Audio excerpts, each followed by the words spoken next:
अस्सलाम वालेकुम and a very warm welcome to the show नाजरीन। मैं हूं असद नवीद और ये है कैपिटल स्पेशल। नाजरीन, वर्ल्ड कप 2023 की बात की जाए, इंडिया इसको होस्ट कर रहा है। पाकिस्तान की टीम वहां पे पहुंच चुकी है। पहुंचने से पहले बहुत सारी चीज़ें चल रही थी। एशिया कप भी हुआ, पाकिस्तान के वीज़ों के मसले भी हुए। पाकिस्तान की टीम प्रॉबेबली थोड़ी सी आउट ऑफ फॉर्म नजर आती है। वार्म अप मैच में हमने देखा कि पाकिस्तान वर्सेस न्यूजीलैंड के अंदर पाकिस्तान ने एक बेहतरीन बैटिंग का मुजाहरा किया, लेकिन फिर भी मैच हार गए और बॉलिंग की वजह से मोस्टली हम ये मैच हारे हैं। अब वर्ल्ड कप का मैच शुरू होने जा रहा है। ठीक है, पूरा टूर्नामेंट होता है और पूरे टूर्नामेंट को ही जीत के पाकिस्तान ने परफॉर्म करना होता है, लेकिन इंडिया वर्सेस पाकिस्तान 15 अक्टूबर की बात की जा रही है। रीस्केड्यूल आई गेस होगी ये डेट बहुत ज़्यादा अहमियत का हामिल है। और हमें जहाँ तक याद पड़ता है कि पाकिस्तान के अंदर अगर पाकिस्तान के प्लेइंग 11 शाहीन 11 की बात की जाए, we have one of the best bowlers, we have one of the best batsman as well.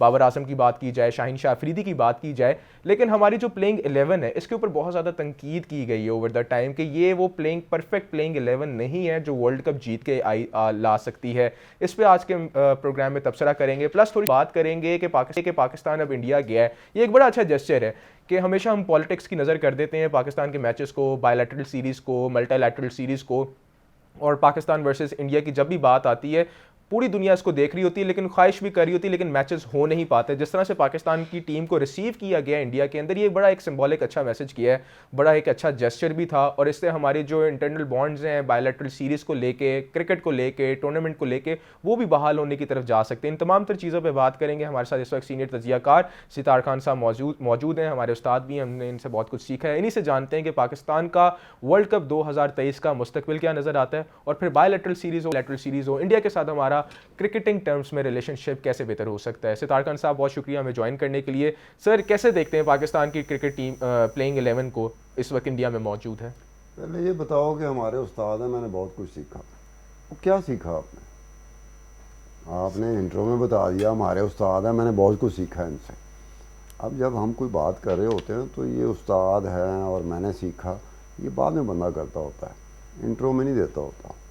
बिल्कुल। अब ये जो बात है कि वार्म अप मैचेस हुए हैं, वार्म अप मैचेस पे मेरे ख्याल में क्रिकेट को जो समझते हैं वो ये बात मेरे ख्याल में सोच रहे होंगे या कर रहे होंगे या आपस की बैठक उनकी लगती होगी, तो ये बात ज़रूर आई होगी कि जो वार्म अप मैचेस हुए हैं दोनों, न्यूजीलैंड के खिलाफ पाकिस्तान खेल रहा था, पहले खेलते हुए 345, बड़ा अच्छा स्कोर था।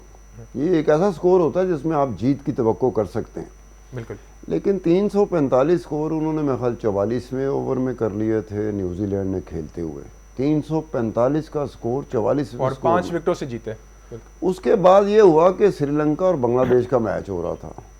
श्रीलंका ने मेरे ख्याल 265 किया या 270 किया, इतना स्कोर किया, और बांग्लादेश ने उसके जवाब में 42वें ओवर में वो स्कोर कर लिया, टारगेट अचीव कर लिया। अब ये डेवलपमेंट वो डेवलपमेंट है जो क्रिकेट को समझने वाला इसकी तरफ ज़रूर तो तवज्जो देगा कि ये कैसे हो गया कि 6 ओवर पड़े हुए हैं, 8 ओवर पड़े हैं, स्कोर ही बड़ा है। 6 ओवर 8 ओवर से पहले ही आपने टारगेट अचीव कर लिया। क्या दूसरी बारी में खेलते हुए बैटर जो था, बैटिंग कर रहा था, जिसको बैटर कहते हैं, बैटर्स जो थे उनको आसानी थी खेलने में दूसरी इनिंग में, दोनों दफ़ा ये हुआ। और अगर ये रेगुलर पैटर्न है, रेगुलर फीचर है आने वाले वक्तों में, तो फिर ये होगा कि सेकंड आप प्रेफरेंस देंगे बैटिंग को कि हमारी बैटिंग सेकंड हो। जब आप टॉस जीतते हैं तो अमूमी तौर पे बड़े बड़े टूर्नामेंट जो होते हैं ना, उसमें आप फील्डिंग की तरफ ऑप्शन आपका ज़्यादा होता है, कम होता है कि आप बैटिंग की तरफ जाते हैं। लेकिन इसमें जो देखने वाली बात यही होगी कि बैटिंग आ रही है बाद में और फील्डिंग आप पहले कर रहे हैं या बॉलिंग आप पहले ले रहे हैं। तो क्या ये इंडिकेशन है, या जहां पर मैच हुए वहां पर रेगुलर बेसिस पे वर्ल्ड कप के बहुत कम मैच होंगे? अब इस तरह से देखना, एक तो होता है मुकाबला हुआ, एक बड़ा स्कोर है, 265 270 भी एक बड़ा स्कोर है, 345 तो बहुत बड़ा स्कोर है, लेकिन बहुत ओवर्स पड़े हुए हैं, स्पेयर पड़े हुए हैं, 6 ओवर पड़े हुए हैं, 8 ओवर पड़े हैं और आपने टारगेट अचीव कर लिया।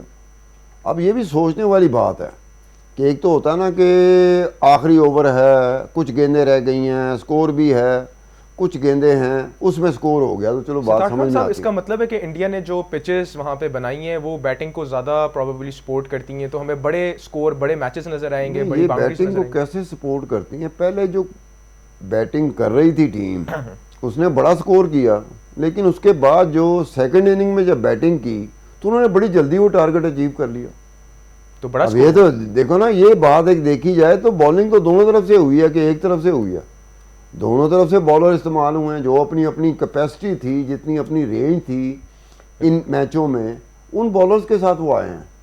अब उन बॉलर के साथ आने के बाद ये नतीजा जब निकलता है कि ओवर बेशुमार पड़े हुए हैं और आपने टारगेट अचीव कर लिया, ये एक बड़ी अनयूजुअल बात होती है। ये अनयूजुअल बात हुई है, इसके ऊपर फोकस कि ये क्यों हुआ। पिच को जो जानते हैं, पिच को जो समझते हैं, मौसम को जो जानते हैं, मौसम को जो समझते हैं, उनके पास ज़्यादा होगा इस हवाले से बात करने का कि ये क्यों हुआ। अब पाकिस्तान न्यूजीलैंड का अगर मैच हो, यूजुअली अमूमी तौर पर पाकिस्तान और न्यूजीलैंड का मैच हो, तो ज़्यादातर जो होता है पलड़ा, वो कहते हैं कि पाकिस्तान का भारी होता है ज़्यादातर, हमेशा के लिए नहीं, ज़्यादातर। इसी तरह श्रीलंका बांग्लादेश का मैच हो तो श्रीलंका की तरफ जीतने का पलड़ा भारी होता है, श्रीलंका की तरफ। Not all the time but most of the time. अब ये बिल्कुल रिवर्स में डिसीजन दो आए हैं कि पाकिस्तान न्यूजीलैंड के साथ खेलते हुए बड़ा स्कोर करता है लेकिन हार जाता है। बांग्लादेश श्रीलंका के साथ मैच खेलता है और बांग्लादेश जीत जाता है, श्रीलंका हार जाता है। अब बहुत सारी चीज़ें होती हैं जो क्रिकेट की स्ट्रेटेजी इवॉल्व कर रहे होते हैं, जिनकी ये ड्यूटी होती है, जो इस काम के लिए मुंतखब हुए होते हैं, उनके पास ये होता है कि वो स्ट्रेटेजी इवॉल्व करते हैं। अब ये स्ट्रेटेजी में एक बहुत प्रोमिनेंटली स्ट्रेटेजी में आया होगा कि इस चीज़ को स्टडी करने की ज़रूरत है कि ओवर बेशुमार पड़े हुए हैं और टारगेट अचीव कर लिया, और टारगेट भी छोटा नहीं था, बड़ा टारगेट था। तो जो टीम खेल रही होगी वो स्ट्रेटजी जब अपनी इवॉल्व करेगी वर्ल्ड कप के लिए, तो इसको मलूज़े खातर ज़रूर रखेगी कि ऐसा क्यों हुआ। या तो बाई चांस हो गया, इत्तेफाक हो गया कि एक दिन ऐसा होना था, हो गया, उसके बाद रेगुलर वो फीचर नहीं है, तो फिर और बात हो जाएगी। लेकिन आने वाले जो मैच शुरू होंगे, तो ये तो वार्म अप मैचेस थे ना, आने वाले वर्ल्ड कप में जब मैच शुरू होंगे रेगुलर बाकायदा, तो तब पता चलना चलेगा कि कौन सा मैदान है, कौन से क्रिकेट ग्राउंड है, उसकी पिच किस तरह से बिहेव कर रही है, उसका मौसम कितना इन्फ्लुएंस कर रहा है, असरअंदाज हो रहा है। टॉस जीत रहे हो कि हार रहे हो, टॉस जीतने से आपको एक एज मिल जाता है कि आपके पास ऑप्शन आ जाती है कि पहले बॉलिंग करनी है कि पहले बैटिंग खान साहब, आपको अब क्या नजर आता है पाकिस्तान आने वाले दिनों में उसकी परफॉर्मेंस लेवल क्या रहेगी? और एक बड़ा टूर्नामेंट है, इंडिया के अंदर हो रहा है, एक अनइवन प्रेशर भी होता है पाकिस्तान की टीम के ऊपर कि हम इंडियन ग्राउंड में खेल रहे हैं, इंडियन क्राउड वहाँ पे होगा। पाकिस्तान का ये होता है कि सम टाइम वो ऐसे कमालात दिखा जाते हैं कि हर पाकिस्तानी के मुंह पे एक बात होती है कि पाकिस्तान से बेहतरीन टीम दुनिया में कोई नहीं है, और वही टीम जब हारती है तो हर पाकिस्तान की ज़ुबान पे यही बात होती है कि बड़ी फजूल सी टीम है। अब समझ नहीं आती, टीम वही है, प्लेयर वही हैं। जब वो जीतते हैं तो सारी की सारे पाकिस्तानी कह रहे होते हैं इससे बेहतर कोई टीम नहीं। जब वही टीम आती है, हार जाती है, वही प्लेयर होते हैं उस टीम में, तो कह रहे थे बड़ी फजूल सी टीम है। हमारा जो ये हमारा मिजाज है, लोगों का मिजाज है और टीम का जो मिजाज है, ये इट्स वेरी अनयूजुअल मिजाज। प्रिडिक्शन दी नहीं जा सकती। एक वक्त था कि ऑस्ट्रेलिया खेल रहा होता था, आज भी किसी हद तक वो वक्त है, लेकिन एक वक्त गुजरा है, कई सालों तक वक्त गुजरा है कि ऑस्ट्रेलिया जब खेलता था तो उसके बारे में प्रिडिक्शन बड़े आराम से आ जाती थी। मिसाल के तौर पर जो बुकिया है, जिसके पास सट्टेबाज जाता है, तो बुकियों का ये कहना था कि जो सट्टेबाज ऑस्ट्रेलिया को प्रेफरेंस देता था हर मैच में, वो मोस्टली जीता ही है। यानी कि ये बहुत कम हुआ है कि वो कंसिस्टेंसी ऑस्ट्रेलियन टीम में वनडे में ऐसी रही है कि बहुत कम मैचेस ऐसे हुए हैं जिसमें ऑस्ट्रेलिया हार गया हो, ज़्यादा मैचेस ऐसे हैं जिसमें ऑस्ट्रेलिया जीतता रहा हो। तो ये एक टेंडेंसी होती है कंसिस्टेंसी के साथ, जिसके ऊपर आप बड़े आराम से कह सकते हैं ऑस्ट्रेलिया जीत जाएगा। बहुत कम ऐसा होता है कि ऑस्ट्रेलिया ना जीते। पाकिस्तान की टीम इंटायरली डिफरेंट है। आप पूरे यकीन वसूख के साथ मैच शुरू होने से पहले नहीं कह सकते। मैच शुरू होने से पहले यही होता है, अगर ये कर जाएंगे तो ये हो जाएगा, और अगर ये कर गए तो फिर ये हो जाएगा। इस तरह से अनप्रेडिक्टेबल होना, गेम तो होती यही है, अनसर्टेनिटी का दूसरा नाम खेल होता है। अगर अनसर्टेनिटी खेल में ना हो, स्पोर्ट्स में ना हो, तो आधे से ज़्यादा बल्कि मुकम्मल तौर पे जो उसका चार्म ग्लैमर है ख़त्म हो जाए। अगर वक्त से पहले आपको पता है कि फलानी टीम जीत जाएगी तो सारा ग्लैमर खत्म हो जाएगा, सारा चार्म खत्म हो जाएगा। माहिरीन का ये कहना है कि पाकिस्तान जिस तरह से एंट्री ले रहा है टूर्नामेंट के अंदर, हमारी जो उनका पेडेस्टर था, बहुत हाई था इस टूर्नामेंट से पहले। हम उनको नंबर 1 ओडीआई टीम की तरह देखते थे, नंबर 1 ओडीआई बैट्समैन भी इधर थे, नंबर 1 ओडीआई बॉलर भी इधर थे, लेकिन ओवर द टाइम उनकी परफॉर्मेंस बड़ी लो रही है। और 2 मैचेस जो इंडिया के साथ खेले गए हैं उसके अंदर इंडिया की परफॉर्मेंस बड़ी बेहतर रही है। हमारा मोराल, हमारी बॉडी लैंग्वेज आपको किस हद तक नज़र आती है कि हम इन पर रिलाई कर सकते हैं अनप्रेडिक्टेबिलिटी के फैक्टर को नेग्लेक्ट करके? अब देखो, ये एशिया आखिरी जो टूर्नामेंट हुआ है, एशिया कप हुआ है, जिसमें इंडिया भी था, पाकिस्तान भी था। पाकिस्तान तो फाइनल में अप्रोच ही नहीं किया और इंडिया वो जीत गया। अब उसके बाद की डेवलपमेंट बड़ी अजीबो गरीब थी। पाकिस्तान चूंकि हार चुका हुआ था, बहुत बुरी तरह से हारा है। पाकिस्तान में ये बात कि जी ड्रेसिंग रूम में कोई डेवलपमेंट हुई है कप्तान के हवाले से, बाबर आजम के बारे में समझ में आती है कि टीम हारी हो तो विद इन द टीम कुछ चीज़ें ऐसी होती है जो इमर्ज होना शुरू होती है। डिसेंटिंग नोट आना शुरू होता है कि बाबर आजम को ये करना चाहिए था, ये नहीं किया, वो करना चाहिए था, वो नहीं किया। अब शाहीन आफरीदी जो है उसकी तेल मेहंदी थी। अब तेल मेहंदी से पहले जो शाहीन के जो फादर इन लॉ हैं शाहिद आफरीदी, उनका एक स्टेटमेंट जो था वो काफ़ी इम्पोर्टेंट था। उस स्टेटमेंट ये था कि उन्होंने, शाहिद अफरीदी कहीं 1-1.5 महीने के लिए सिलेक्टर रहे थे पाकिस्तान की क्रिकेट टीम के, पीसीबी के। उन्होंने कहा कि जब मैं 1 महीने या 1.5 महीने के लिए सिलेक्टर रहा था तो मैंने ये महसूस कर लिया था कि कम्युनिकेशन नहीं है टीम में। यानी कि मिकी ऑथर कुछ और बात कह रहा है और बाबर आजम कुछ और बात और कह इसका रहा हमने है, इम्पैक्ट सिलेक्शन और टीम जो है ना, टीम डिफरेंटली कोई और बात कह रही है। तो कहता मैं इस कंक्लूजन में पहुंचा था कि इनके आपस के दरमियान कम्युनिकेशन का मसला है। अब कम्युनिकेशन का मसला आ जाए तो फिर उसको रिजॉल्व भी तो आप ही ने करना है कि कम्युनिकेशन का मसला क्या है।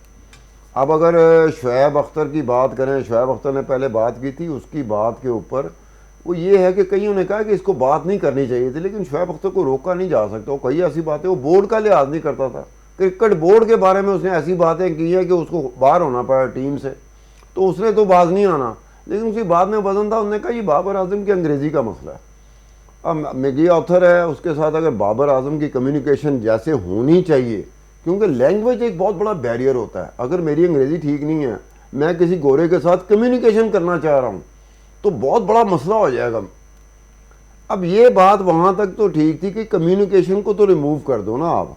जैसे मिसाल के तौर पर एक पहले बात थी कि इमरान खान जब पहली दफ़ा वज़ीर बने थे, कप्तान बने थे, तो अपने कोच के ज़रिए, मैनेजर के ज़रिए वो टीम के साथ राब्ते में आते थे। ये कम्युनिकेशन थी जो कोच ने भी कहा था, मैनेजर ने भी कहा था कि Imran Khan was a very shy person. उस वक्त सियासत में नहीं आया था, he was a very shy person. अगर इमरान खान से उसका नाम पूछा जाता था तो वो भी किस्तों में बताते थे, इतना शाय, बहुत कम बोलता था। तो उसकी वजह से महसूस हुआ कि यार ये क्रिकेट की वो परफॉर्मेंस नहीं हो सकेगी जो होनी चाहिए।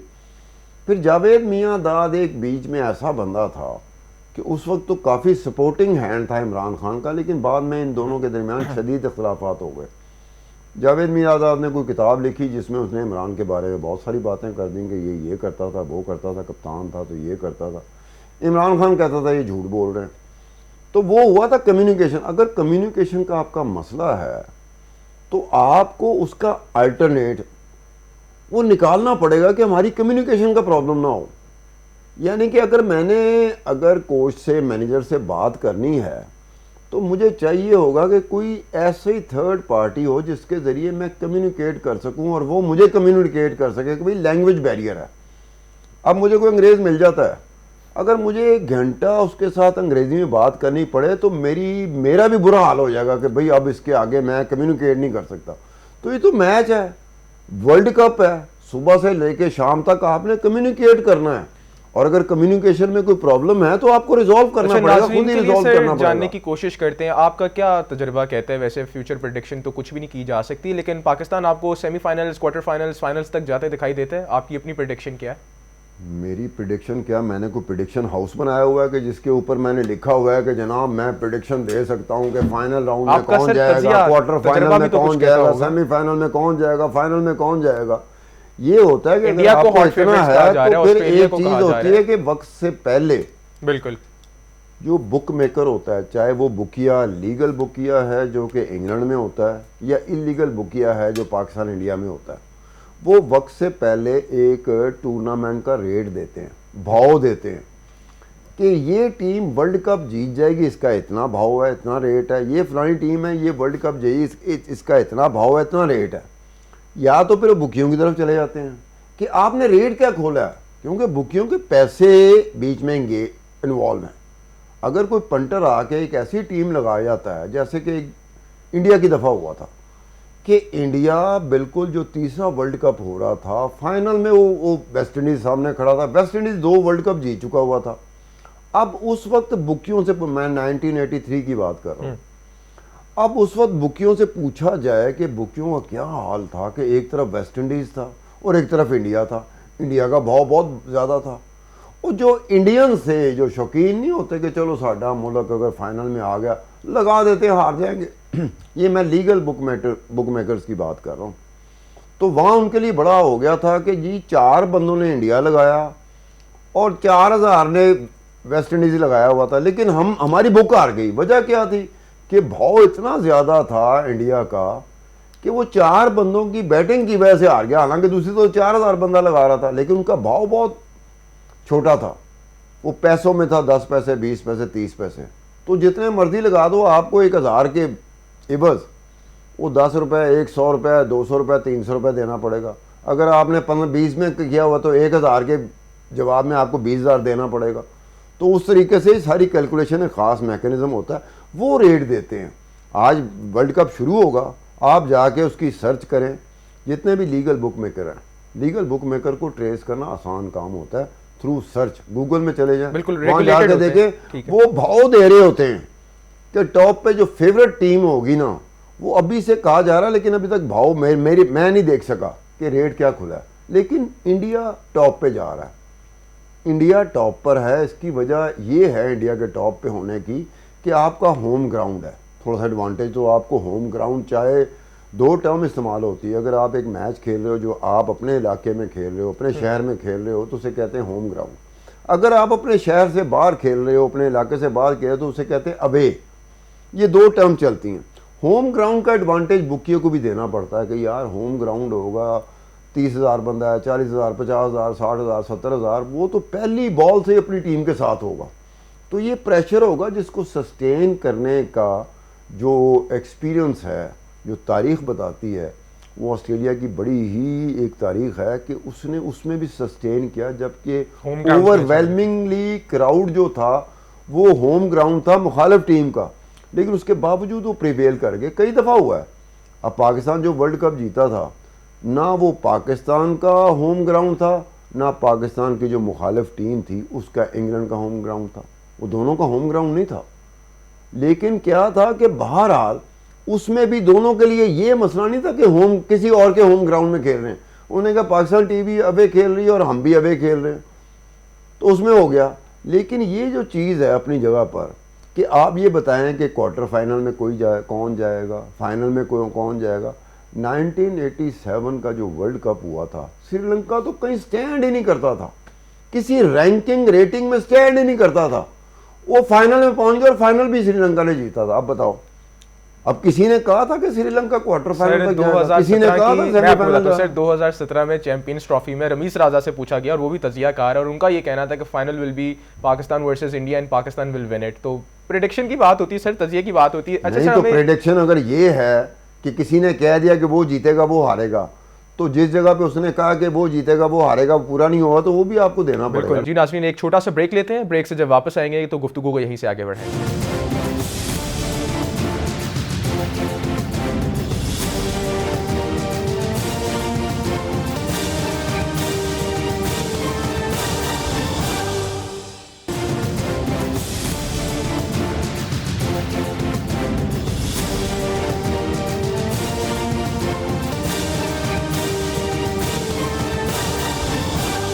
वेलकम बैक नाजरीन, गुफ्तगू का दोबारा से आगाज़ करते हैं। सितार खान साहब हमारे साथ यहाँ मौजूद हैं, इनसे सवालों का सिलसिला दोबारा लेंगे। हम आगे चलते हैं। सर हमें यह बताइएगा कि पाकिस्तान को जिस तरह से इंडिया में रिसीव किया गया, ये बड़ा हिस्टोरिक मोमेंट था।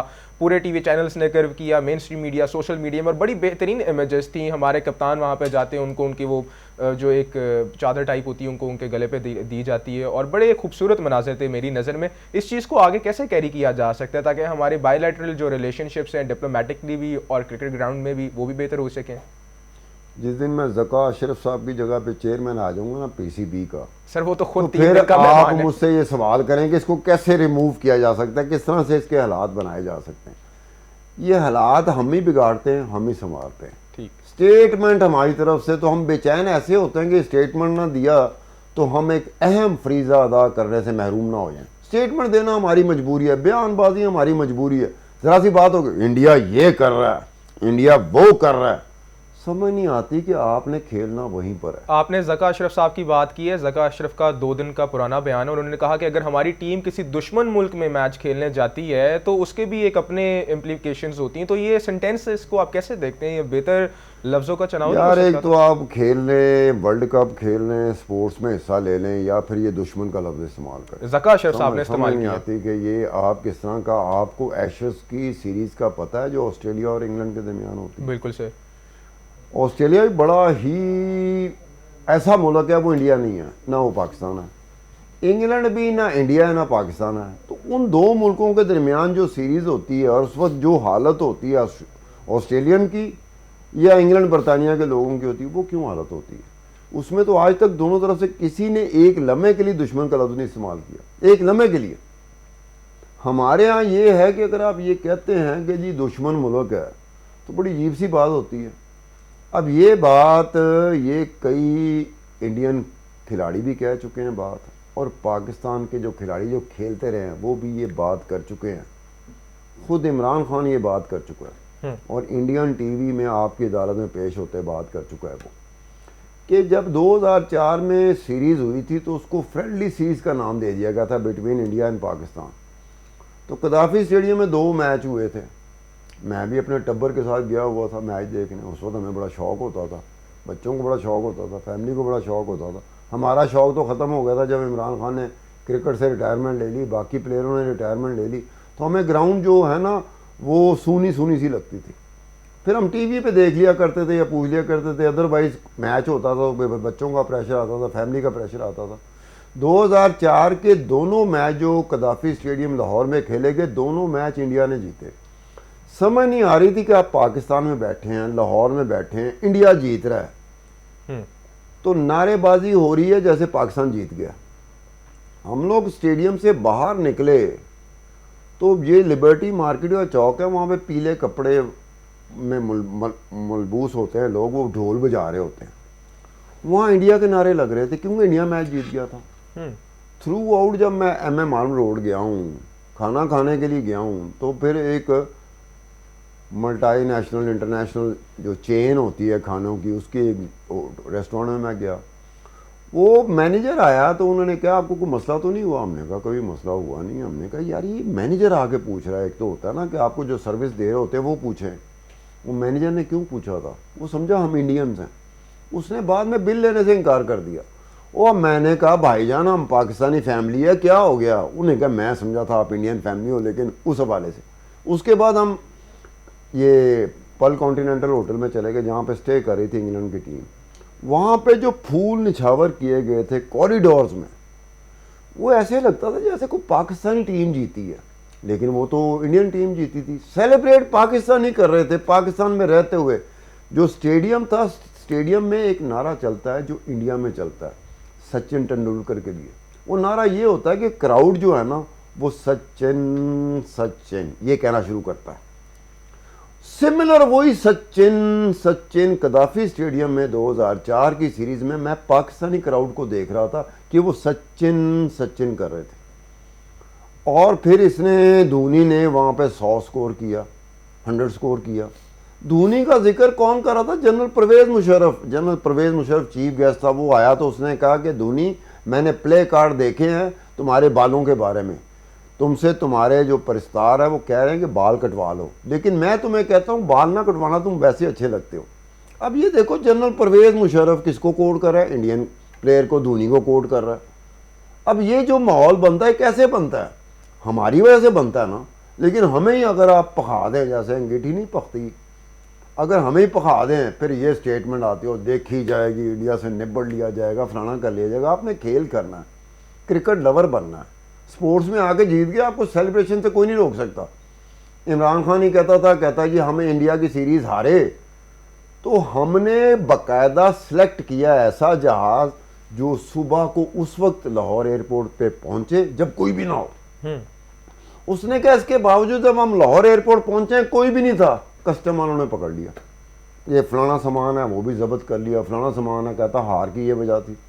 जब कहता मैं जीत के आया हूं इंडिया से वापस पाकिस्तान, तो लाहौर एयरपोर्ट पर उन्होंने कहा 4-5 लाख लोग सड़कों पे खड़े थे और कस्टम वाले हमारे कंधों पे उठा रहे थे। उन्होंने सामान की तो तवज्जो नहीं दी कि सामान ज़्यादा आ गया है, वो सामान आ गया जो एक्स्ट्रा बैगेज होता है वो आ गया है, इसके पैसे लगे, कहता भूल गए। अच्छा सर, वैसे हमारी कौम इस तरह की है। लाइटर नोट पे बात की जाए, नसीम शाह का आपको पता है बड़ा जिक्र किया जाता है, खास तौर पे इंडियन मीडिया उनको बड़ा अच्छा एक सेलिब्रिटी के तौर पे देखते हैं और बड़े ज़बरदस्त बॉलर है, पाकिस्तान की जानिब उनकी बड़ी खिदमात हैं। वो ये इस टूर्नामेंट को मिस आउट करेंगे अपनी इंजरी की वजह से, उनकी शोल्डर इंजरी है। और फिर वहाँ पे एक अदाकारा भी हम सिर्फ अपने व्यूअर्स के साथ on the lighter note share करें, उर्वशी नाम की एक अदाकार हैं, तो उनके साथ उनका बड़ा एक चीज़ें मैनेज की जाती हैं और चीज़ें डिस्प्ले के लिए की जाती हैं, तो वो भी एक सिनेरियो है हम देखने को मिल रहे हैं। आपको ऑन द लाइटर नोट आपसे पूछ रहा हूँ, पस मंजर में ये भी चीज़ें चल रही होती हैं, उसको आप कैसे देखते हैं? यार मैंने वीलॉग किया था, मैं भूल गया हूँ अभी कुछ 7-8-9 दिन पहले एक वीलॉग किया था कि 10 प्लेयर ऐसे हैं मुख्तलिफ टीमों के जो अनफिट है, उसमें नसीम शाह भी था और ये और भी थे, इंडियंस भी थे, पाकिस्तानी भी थे, ऑस्ट्रेलियन भी थे, श्रीलंका के भी थे, साउथ अफ्रीका के भी थे। तो मैंने कहा ये वो प्लेयर हैं जो कि बड़े ही ज़बरदस्त खिलाड़ी हैं, चाहे वो ऑलराउंडर हैं, बैट्समैन हैं या बॉलर हैं, ये अनफिट हैं। अगर ये वर्ल्ड कप तक फिट ना हुए तो इस टीम के लिए मसला बन सकता है जिसका बैकअप मटेरियल ना हो।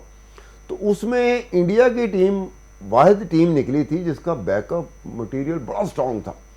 मतलब विकेट कीपर एक है, अगर वो ज़ख्मी हो गया, वो लंबा उसका एक्सीडेंट हुआ था, वो लंबे अरसे के लिए हो, अब विकेट कीपर 3 हैं और तीनों ही दुनिया के समझ लें कि एक दूसरे के साथ कंधा मिला खड़े, इतने स्ट्रॉन्ग विकेट कीपर हैं। विकेट कीपर बैट्समैन है। अब वहाँ पे कंट्रोवर्सी जनरेट हुई है, इसको रखें या उसको रखें।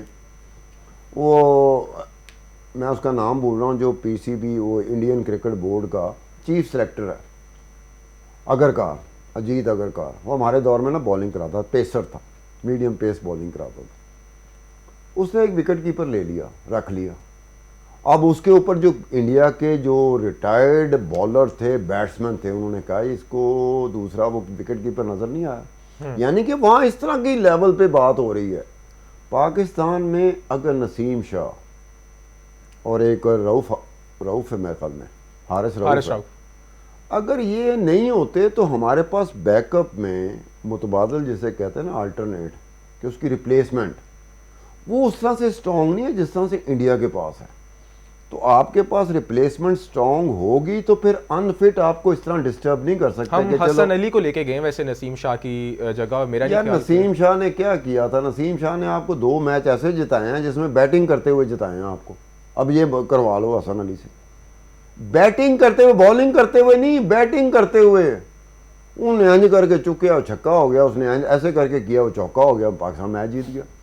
अब ये भी कोई ऐसे मोमेंट्स होते हैं जिसमें किस बंदे का रोल होता है, बाकायदा वो ख़ास कलीदी रोल होता है, ख़ास एक जगह पे, क्रूशियल मोमेंट्स पे आप मैच तो आए होते हैं।